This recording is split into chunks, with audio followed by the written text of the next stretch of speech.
नमस्कार सभी को। मेरा नाम अमन भास्कर और हम इतिहास पर बात कर रहे थे और क्रांतिकारियों की बात चल रही थी।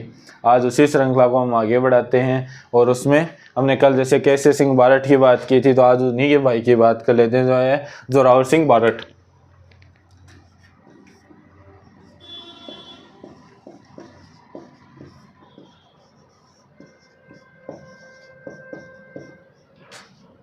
ये केसरी सिंह के भाई थे और उनके वही भाई जब क्रांतिकारियों में शामिल हो गया तो वही ये खुद भी शामिल हो गए। तो ये केसरी सिंह के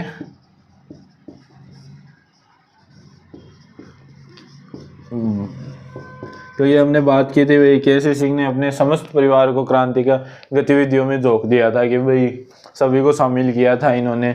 और इनका जो दिल्ली हमने 1912 में दिल्ली षड्यंत्र केस पढ़ा था, 1912 में दिल्ली षड्यंत्र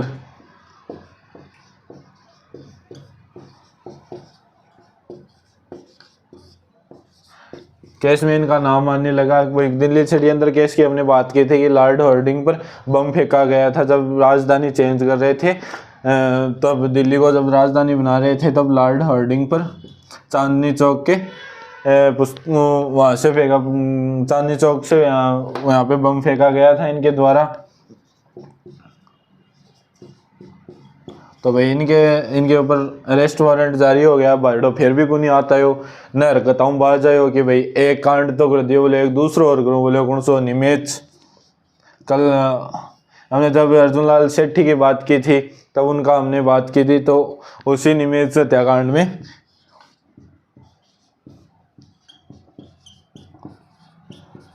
बिगमा और नाम आगो दो जगह नाम आगो और फिर भी रुक रहा कन्या और भी काफ़ी काम आगा कराया गया है कि भाई क्रांतिकारी के द्वारा संगठन में काम करता है और लोगों भावना उत्तेजित करता है कि भाई चालो आप क्रांति करेंगे आ रही हैं रुपया। तो दो जगह को नाम आगो पण बायडो हाथ अब को नाम कौन लेखा, गिरफ्तार तो मैं थारा हूँ को नहीं। और अब लास्ट अब वो अंतिम समय तक भी ये अपने हाथ नहीं आए थे। और ये जो लास्ट में जब ये हो गया कि भाई अब अंग्रेज पीछे ही पड़ गए, क्योंकि 2-3 केसों में नाम आ चुका था, पहले भी इनके खिलाफ कुछ कार्रवाई हो चुकी थी, फिर भी ये हाथ नहीं आ रहे थे। तो इन्होंने सोचा अपने तो एक ही काम आता है कि भाई अगर केसों में नाम वगैरह आ जाए तो नाम वगैरह चेंज करके और हुलिया वगैरह चेंज करके, वैसे इसने काम किया। भाई लास्ट में जब अपना ये जब अरेस्ट वारंट जब जारी हुए थे तो अपना नाम चेंज कर लिया था अमरदास बैरागी। बारडो जो ही कांड कराया बेरो बड़गो, अब तो लिस्ट लंबी होगी।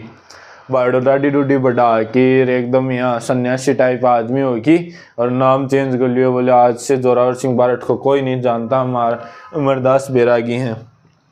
जब अंग्रेज पूछता कोई पकड़ पूछता ये तो जोरावर सिंह बारठ है, बोले कौन है कौन क्यों बावड़ी बात करो, बोले आधार कार्ड अमरदास बैरागी का नाम है।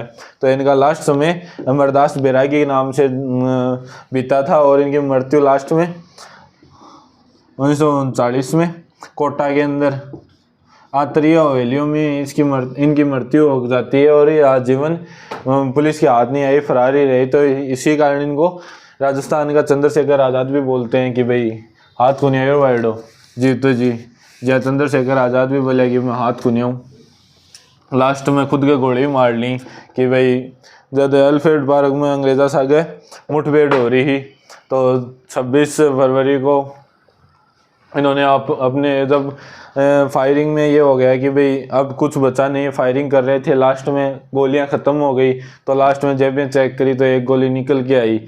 तो भाई बाद में एक गोली को डाला, बोला कि हाथ एक गोली से कितनों को मार सकता हूँ, किसी को ही नहीं, तो मैं अपने आप को मार लूँगा मगर इनके हाथ नहीं आऊँगा। और उन्होंने अपने आप को गोली मार ली थी वहाँ बेलफेट पार्क में। वैसे ही इन्होंने आजीवन कभी हाथ नहीं आए, भूमिगत हो गए, अपना जीवन व्यतीत किया। तो हमने केसरी सिंह बारठ की बात कर ली, जोरावर सिंह बारठ की बात कर ली।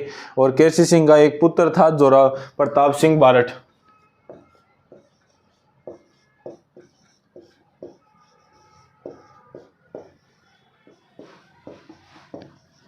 यह छोटी सी उम्र से ही अपने क्रांतिकारी गतिविधियों में शामिल हो गए थे कि भाई आपा तो बचपन ही आण का यहाँ के बापू भी आण को चाचो भी आण को जना लगभग अपने चाचा जोरावर सिंह बारट के साथ इनका समय बीता था। और रास बिहारी बोस के अगर कोई विश्वास अगर रास बिहारी बोस सबसे ज़्यादा किसी पे करते थे तो वो थे प्रताप सिंह बारट। तो ये इनका जन्म की बात करें तो 93 में इनका जन्म हुआ था। तो जन्म 1893 में शाहपुरा के अंदर हुआ था। बाद में जब क्या पिता की बात करें तो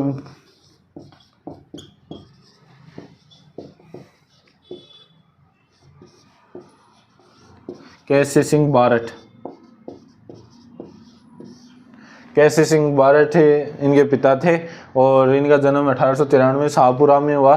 और जब दिल्ली षड्यंत्र हमने अभी भी केस की बात की भाई 1912 में लॉर्ड हार्डिंग पर बम फेंका गया था, उसमें चाचो बच्चे जो दोनों आ गई या बोले चाचा बोले कि बोले तो बम बगा मैं ध्यान रखूं चारों मेरे।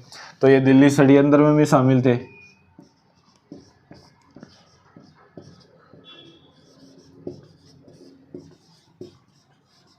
दिल्ली षड्यंत्र केस में इनका नाम आ गया भाई, ये भाई प्रताप सिंह बारट भी साथ में थे। उस टाइम तो ये गिरफ्तार भी नहीं हुए थे। 1912 में इनका केस में नाम आया। फिर 1917 में बायडो जो भी बात गुनियायो बोले चाचो भी 2 कांड करके बैठे, बोले मैं भी कर से बोले कौन सो बोले बनारस षड्यंत्र कांड।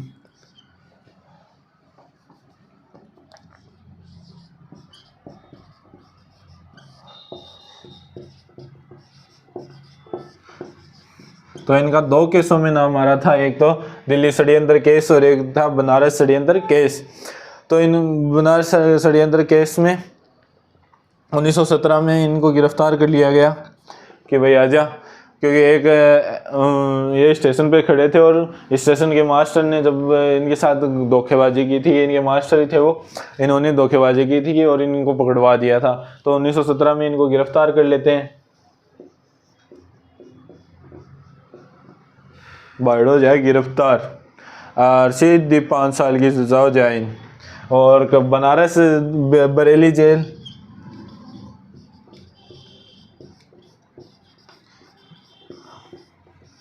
झुमका गिरा बरेली के बाजार में भी आई। बरेली की जेल में कैसे वो प्रताप सिंह बारट का संबंध अगर कोई पूछे तो ये बरेली जेल, ये जेलों का भी संबंध याद रखना कि भाई कौन से कहाँ से थे। तो हमने उनकी बात की बरेली जेल से थे। और जो हमने उनकी बात की थी केसी सिंह बारट की, उनका संबंध था हजारीबाग जो झारखंड में है और पहले बिहार में था। तो ये बरेली जेल में इनको गिरफ्तार कर लेते हैं और 5 साल की सज़ा हो जाती है। फिर क्लीवलैंड यहाँ का जो अंग्रेज अधिकारी होता था,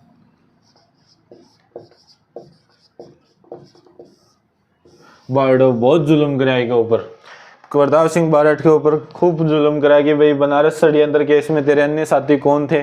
उनको ये था कि भाई ये छोटी सी उम्र में क्या कर लेगा, जल्दी टूट जाएगा।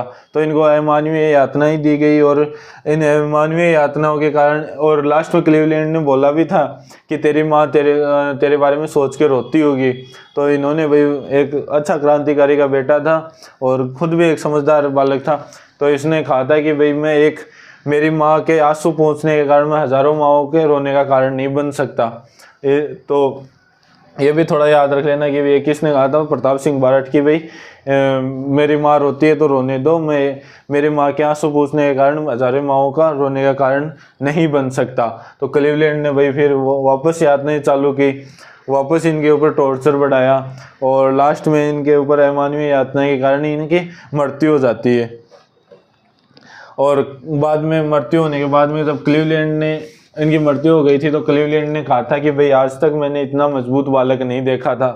तो ये भी याद रखना कि भाई किसने कहा था, क्लीवलैंड ने, कि भाई आज तक मैंने इतना मजबूत बालक नहीं देखा। और 22 वर्ष की उम्र में इनकी मृत्यु हो जाती है।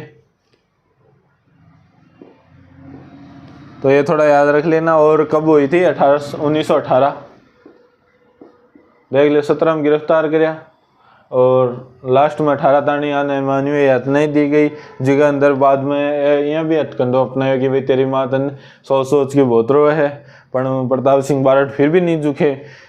फिर इनकी मानवीय यातनाओं के कारण मृत्यु हो जाती है। जब केसी सिंह बारठ उनकी जेल से रिहा होते हैं तो बोलते हैं कि भाई उनको जब खबर मिली कि आपका बेटा अब नहीं रहा, क्योंकि भाई अमानवीय यातनाओं के कारण जेल में उन्हें प्रताड़ित किया गया और वो अब शहीद हो गए। तो केसी सिंह बारठ ने बोला था कि भाई भारत माँ का लाल भारत माँ के लिए काम आ गया, मेरे को ये गर्व की बात है और मैं उससे शहीद बोलता हूँ। तो ये थोड़ा याद रख लेना। और इनके ऊपर जब ये केस वगैरह चल रहे थे तो बीकानेर रियासत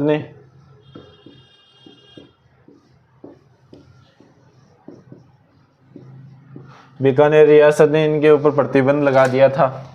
तो ये थोड़ा याद रख लेना कि भाई किस रियासत में प्रताप सिंह बारठ के प्रवेश पर प्रतिबंध था, तो बीकानेर। तो ये थे हमारे प्रताप सिंह बारठ।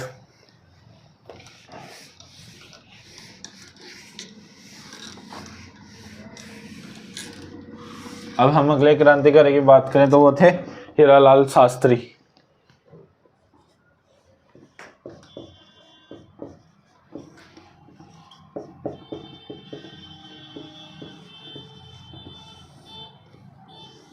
इनका नाम तो भाई सभी ने सुना होगा। हीरालाल शास्त्री का जन्म 1899 में जोबनेर जयपुर, बुढ़िया बोलता कि जयपुर। तो हीरालाल शास्त्री जन्म 1899 में जोबनेर जयपुर में हुआ था।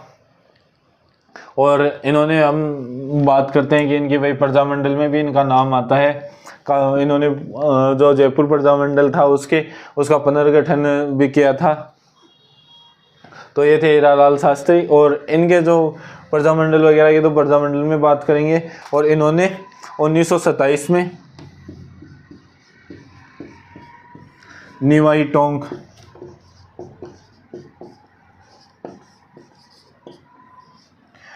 टोंक के अंदर जीवन कुटीर की स्थापना की थी,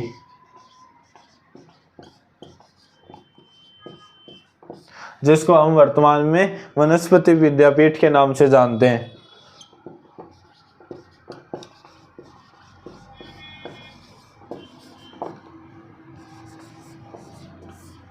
तो इन्होंने 1927 में निवाई टोंक में जीवन कुटीर नामक संस्था की स्थापना की थी, जिसे हम वर्तमान में वनस्पति विद्यापीठ के नाम से जानते हैं, जो लड़कियों के शिक्षा का मेन केंद्र जाना जाता है, सबसे महत्वपूर्ण केंद्रों में आता है। तो ये थोड़ा याद रख लेना। और इनकी जो संचालक बनाया था वो रत्ना शास्त्री को बनाया था। इसका संचालन कौन करते थे? वो थे रत्ना शास्त्री।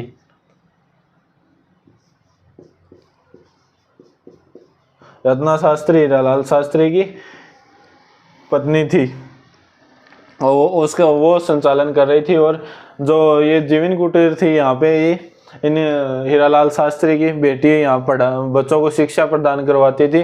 तो उसी की याद में इन्होंने 1927 में जीवन कुटीर विद्यालय की स्थापना की थी। और अब हम इसको निवाई टोंक में है ये। अब हम इसे वनस्पति विद्यापीठ के नाम से जानते हैं, जो लड़कियों का शिक्षा का मेन केंद्र के रूप में जाना जाता है। तो ये था इनका। और इनका जो एक गीत हम पढ़ते हैं वह है प्रलय प्रत्यक्षा नमो नमः है।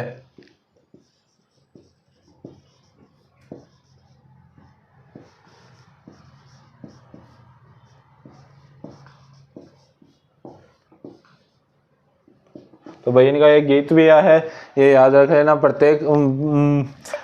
प्रलय प्रतीक्षा नमो नमः के नाम से है। और जो इनकी आत्मकथा है प्रत्येक जीवन शास्त्र।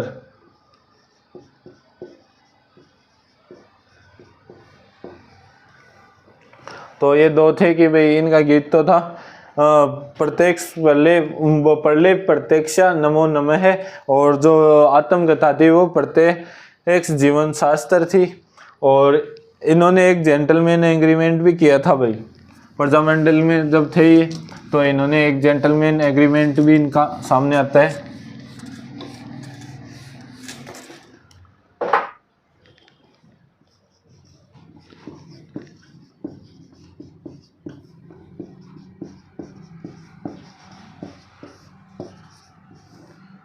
तो ये किस किस के मध्य हुआ था? ये जयपुर के जो प्रधानमंत्री मिर्जा इस्माइल थे,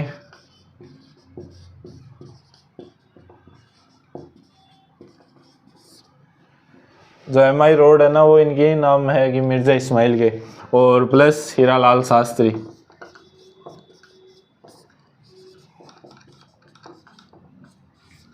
तो इसके तहत जयपुर प्रजामंडल ने भारत छोड़ो आंदोलन में भाग नहीं लिया था।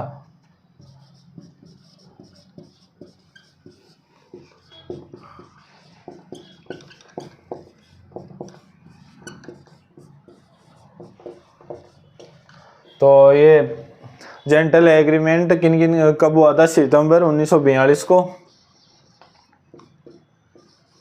और किन के मध्य हुआ था? जयपुर के प्रधानमंत्री मिर्जा इस्माइल और हीरालाल शास्त्री। और वैसे बात करें तो जयपुर राज्य सरकार और प्रजामंडल के बीच में हुआ था।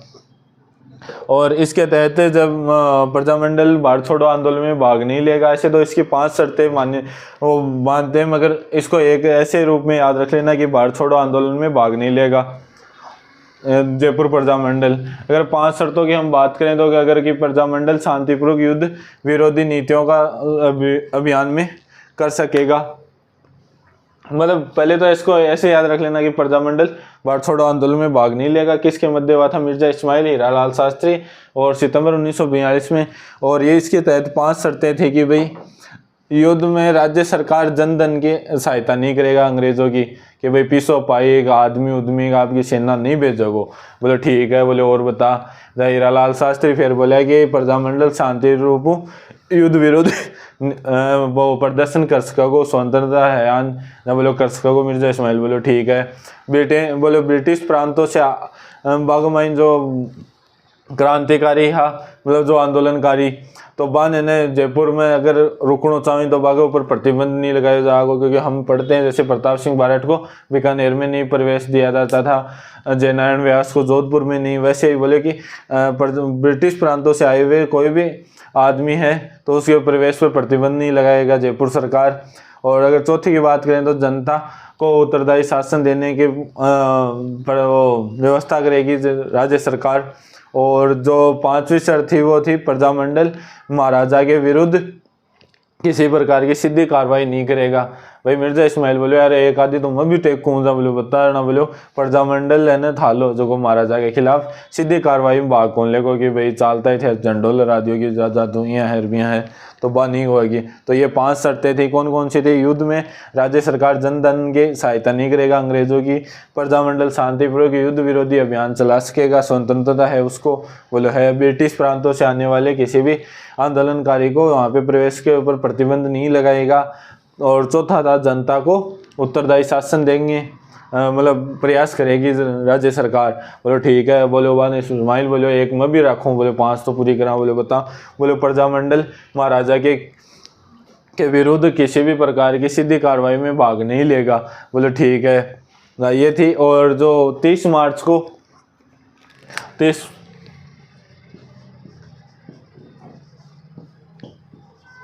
1949 को जो वृहद राजस्थान बना था ना, उसके इनको प्रधानमंत्री भी बनाया गया था, तो ये थोड़ा याद रख लेना। और बाद में जो हमारे 26 जनवरी 1950